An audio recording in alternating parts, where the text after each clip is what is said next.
Assalamualaikum warahmatullahi wabarakatuh. Waalaikumsalam warahmatullahi wabarakatuh. Oke, di sini kami dari kelas Informatika 3A. Di sini ingin memaparkan mengenai analisis prediktif dan visualisasi churn pelanggan menggunakan Apache Spark pada dataset telco customer.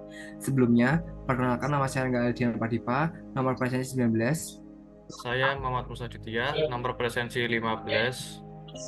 Saya sebelum saya sesi Oke, baik. Kenapa kita mengambil dataset pelanggan customer telekomunikasi? Karena dalam perkembangan dunia digital yang semakin maju, industri layanan telekomunikasi menghadapi tantangan besar dalam mempertahankan pelanggan. Nah, pemberhentian pelanggan terhadap layanan telekomunikasi ini atau biasa disebut dengan churn terjadi karena perasaan pelanggan tidak puas, harga terlalu mahal, ataupun terdapat layanan lebih memadai sekelas kompetitornya. Nah, masalah churn ini tuh sangat berdampak bagi industri layanan telekomunikasi. Nah, untuk mengetahui traffic pelanggan secara jelas, yaitu dengan memanfaatkan data pelanggan yang sudah ada. Nah, mengelola data churn secara proaktif memerlukan pendekatan berbasis data untuk mengidentifikasi pola perilaku pelanggan yang berpotensi berhenti berlangganan. Nah, berangkat dari permasalahan tersebut, peran analisis data dan machine learning sangat krusial. Memanfaatkan teknologi big data seperti Apache Spark merupakan pendekatan yang baik bagi perusahaan dalam mengolah data pelanggan secara efisien dan melakukan prediksi churn secara akurat.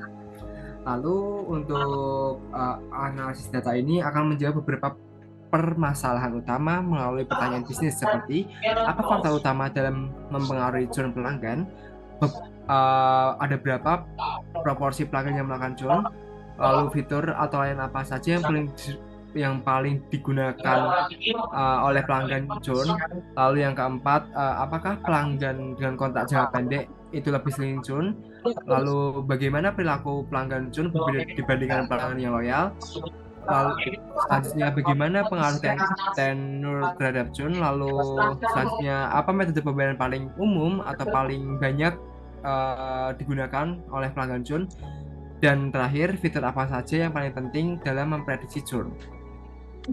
Oke, selanjutnya untuk penjelasan dataset akan dijelaskan oleh teman saya, silakan. Nah, di sini dataset yang kami gunakan di itu data pelanggan. Yang pertama, kita data import dulu library-nya, mulai dari from PySpark, HTML, sampai import ini.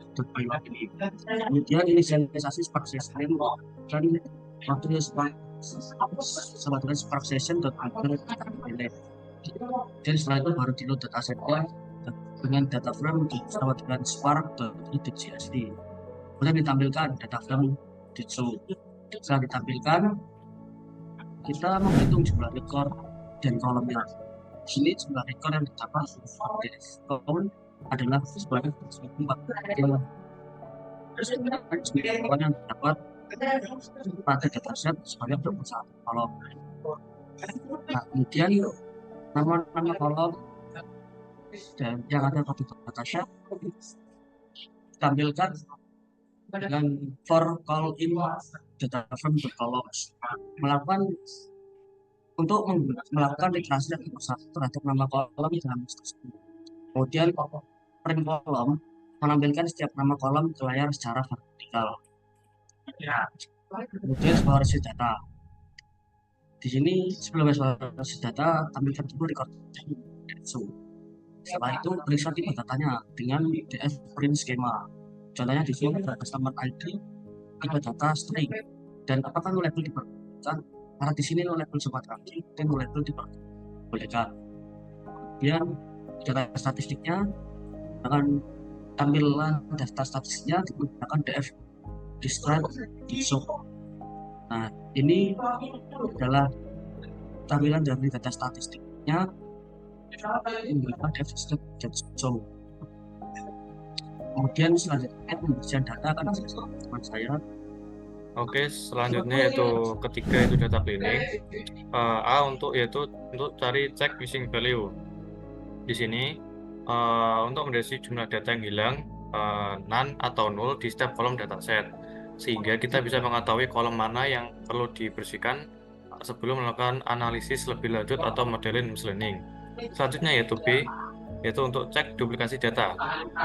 Di sini untuk mengetahui jumlah baris duplikat dalam dataset sehingga bisa mengidentifikasi dan menangani data ganda yang dapat mempengaruhi kualitas analisis atau hasil model machine learning. Bisa ditampilkan yaitu hasilnya itu jumlah duplikasi sama dengan 0 dikarenakan tidak ada dataset yang terduplikasi. Selanjutnya yaitu 4, transformasi dan enrichment. Di sini berfungsi untuk sebagai melakukan proses pemrosesan fitur, yaitu mengubah kolom dari string menjadi numerik, mengubah semua fitur kategorikal menjadi bentuk numerik, serta menggabungkan semua fitur kategorikal dan menggabungkan semua fitur dalam kolom vektor bernama features menggunakan vektor assembler. Langkah ini penting agar dapat memilih format yang sesuai untuk bisa dibaca dan algoritma machine learning dan decision tree atau random forest. Selanjutnya itu untuk membangun dan menjalankan pipeline machine. Di sini otomatis melakukan seluruh proses pemrosesan data mulai dari mengubah fitur kategorikal menjadi indeks numerik, mengonversi label target term ke format numerik, hingga menggabungkan semua fitur ke dalam satu vektor fitur yang siap digunakan untuk pelatihan model pipeline. Ini menyediakan alur transformasi data secara berurutan dan konsisten. Sebagai contohnya itu adalah ada tabel contoh gender index. Di sini menampilkan 1.0 yaitu konversi sebagai laki-laki, jika 0.0 mengkonversi sebagai perempuan. Selanjutnya nomor 5. Oke, baik. Selanjutnya nomor 5 yaitu analisis dan visualisasi data. Nah, di sini akan menjawab beberapa pertanyaan, antara lain yang pertama itu ada berapa proporsi pelanggan yang melakukan join. Nah, di sini kita mendapatkan hasil dari kode pemrograman kita, itu menghasilkan grafik menghasilkan tuh no yang dimana artinya mayoritas pelanggan itu masih setia untuk berlangganan atau tidak join ketimbang pilihan yes seperti itu. Lalu yang kedua, bagaimana pengaruh tenor terhadap join? Nah, dari data yang sudah kami dapatkan di sini ditampilkan ya bahwasanya pelanggan dengan tenor rendah dengan tenor 0 sampai 10 bulan itu cenderung lebih banyak churn atau menghilang pelanggannya. Sebaliknya, pelanggan dengan tenor lebih panjang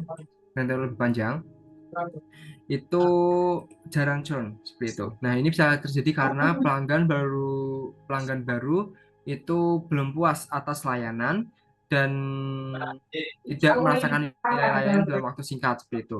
Lalu yang ketiga, apakah jenis kontrak mempengaruhi churn? Nah, dari segi hasil ini didapatkan bahwa kontrak yang hanya kontrak per bulan itu memiliki churn lebih tinggi sedangkan dibanding kontrak 1 tahun atau 2 tahun. Lalu yang keempat, apa metode pembayaran yang paling umum digunakan oleh John? Nah, di sini didapatkan hasilnya bahwa yang paling umum digunakan oleh John atau pelanggan yang tidak berlangganan kembali itu electronic check. Karena apa? Di sini memungkinkan menggunakan electronic check itu kurangnya keterikatan dan proses manual yang cukup menyulitkan. Seperti itu. Lalu yang kelima, silakan dijelaskan oleh teman saya. Yang kelima, fitur apa yang paling dalam memprediksi CAP? Nah, di sini kita melakukan pembersihan dengan DF column, DF5. Kemudian dipisahkan bentuknya kategorikal di encode menjadi angka, sedangkan fitur nomor mereka langsung juga digunakan dalam band. Nah, di sini baru mulailah bangun model. Model yang kami gunakan adalah model random forest classifier. Ini adalah algoritma yang kita menggabungkan banyak variabel besar atau yang disebut dengan ini memperbaiki akurasi prediksi data dan mengurangi overfitting. Alasannya karena untuk interpretasikan bisa mengukur fitur dan sedangkan terhadap overfitting. Nah, hasil yang diperoleh dari model tersebut adalah yang pertama tenur dan kontrak menjadi fitur yang paling penting. Kemudian tenur mengindikasikan realitas. Yang ketiga, kemudian kontrak menentukan tingkatan jangka panjang. Yang keempat, monthly change berpengaruh karena tagihan tinggi bisa membuat pelanggan merasa terbebani. Dan yang terakhir, fitur seperti internet service dan payment method juga penting, tapi bukan faktor utama. Nah, kebutuhannya untuk memprediksi churn secara akurat, fokuslah pada durasi layanan, jenis kontrak, dan beban tagihan bulanan. Fitur ini untuk membangun sistem deteksi ini churn atau early warning system. Kemudian yang nomor 6, fitur pelayanan apa yang paling sering digunakan oleh pelanggan yang churn dapat dilihat dari streaming movies PS2. Nah, di sini pelanggan yang tidak memiliki internet service hampir pasti tidak churn. Mungkin karena mereka berlangganan telepon saja dan lebih stabil. Sedangkan pelanggan yang justru tidak menggunakan streaming TV justru lebih banyak yang churn dibandingkan yang banyak. Artinya streaming TV mungkin sedikit membantu ketika cara kualitas tidak terlalu signifikan. Hasilnya, jika banyak pelanggan churn menggunakan layanan tertentu, jadi layanan tersebut tidak memberikan nilai tambah atau mengalami masalah. Jika pelanggan tanpa layanan justru banyak churn, artinya layanan-layanan ini potensi untuk menurunkan tarif sehingga bisa dimanfaatkan dalam strategi upsell. Lanjut ke yang nomor 7. Apakah pelanggan dengan kontrak jangka pendek lebih sering churn? Nah, dapat dilihat dari churn berdasarkan tipe kontrak. Analisis hasilnya biasanya churn tertinggi ditemukan pada pelanggan kontrak month-to-month. Sedangkan kontrak tahunan atau 2 tahunan menekan churn karena pelanggan lebih terlibat secara bisnis dan finansial. Jadi solusinya, tawarkan insentif diskon ataupun cashback agar pelanggan month-to-month tidak kontrak jangka panjang setahunan, 1 tahun atau 2 tahun. Kemudian nomor 8 akan dilanjutkan oleh teman saya. Oke, lanjut ke nomor 8. Pertanyaan nomor 8 yaitu, apakah kita bisa memperkirakan siapa aja yang berbasis churn ke depannya? Prediksi churn ini menggunakan random forest yang sebelumnya sudah digunakan dengan mengambil prediksi ke label aktual dengan convert ke lihat contoh hasil dengan brev DF-head. Nah, berikut adalah tampilan hasilnya. Selanjutnya yaitu analisisnya yaitu pelanggan dengan probabilitas churn tinggi lebih dari 0,7 bisa ditandai untuk program retensi khusus. Dengan perusahaan bisa buat daftar target untuk diberikan penawaran dan promo atau edukasi agar mereka tetap loyal. Selanjutnya nomor 9 pertanyaannya yaitu apa faktor utama yang mempengaruhi churn pelanggan? Di sini analisis kita yaitu dengan menggunakan kontrak jangka panjang mengurangi churn dan selanjutnya lama berlangganan mencerminkan loyalitas. Terakhir yaitu tagihan tinggi bisa jadi risiko churn. Selanjutnya pertanyaan nomor 10 yaitu bagaimana perilaku pelanggan churn berbeda dibandingkan pelanggan yang loyal. Di sini ada analisa hasilnya yaitu tenor lebih rendah pada pelanggan churn sama dengan pelanggan baru cenderung cepat pergi. Kedua itu monthly charge lebih tinggi pada pelanggan churn sehingga tagihan tinggi bisa jadi pemicu churn. Terakhir itu total charge rendah, akibatnya churn terjadi sebelum mereka banyak pelangganan. Untuk strategi yang bagus yaitu fokus pada edukasi dan kepuasan pelanggan baru dengan tagihan tinggi. Yang terakhir, evaluasi modelnya. Di sini evaluasi model menggunakan AUC atau Area Under the Curve untuk ukuran seberapa bagus model membedakan churn versus tidak churn. Semakin tinggi AUC, semakin baik klasifikasi yang sudah dilakukan.